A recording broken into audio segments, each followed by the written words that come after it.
Hackliftin uudet porakonekäyttöiset ketjutaljat soveltuvat moniin erilaisiin nostotarkoituksiin. Ketjutaljaa voidaan käyttää kätevästi akkukäyttöisellä porakoneella 1,5 metrin käyttökaapelin avustuksella. Saatavilla on 3 eri kokoa, 250, 500 ja 1000 kiloa sekä vaihtoehtoisesti 3 metrin mittainen käyttökaapeli. Talja on pakattuna Hackliftin myymäläpakkaukseen. Alumiinirunkoiset taljat ovat pienikokoisia, joten ne kulkevat tarvittaessa kevyesti mukana. Porakonetalja voidaan asettaa käyttökuntoon nopeasti asettamalla käyttökaapeli kiinni taljan runkoon.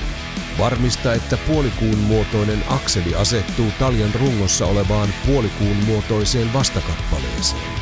Porakone liitetään taljassa olevaan 1,5 metrin pituiseen käyttökaapeliin, jolloin taakan nostaminen ja laskeminen tapahtuu helposti porakoneen avustuksella. Taljan lasku- ja nostonopeus ovat suoraan riippuvaisia porakoneen pyörimisnopeudesta, joten nopeuden säätö tapahtuu aina porakoneen omista säätimistä. Keskimäärin maksimiноstonopeus on noin 2,2 metriä minuutissa.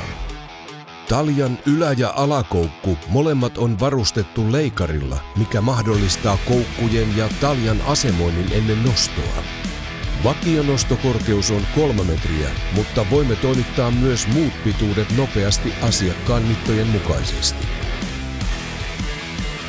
Käyttökaapelin ansiosta taljaa voidaan käyttää ja hallita etäältä ja tuote voidaan laskea turvallisesti ja kätevästi kohteeseen. Porakonetaljaa voidaan käyttää myös ilman käyttökaapelia suoraan taljan rungosta. Porakone liitetään rungon kyljessä olevaan istukkaan ja näin ollen työskentely on helpompaa taljan välittömässä läheisyydessä, kun nostettava tuote täytyy esimerkiksi asemoida tarkasti kohteeseen.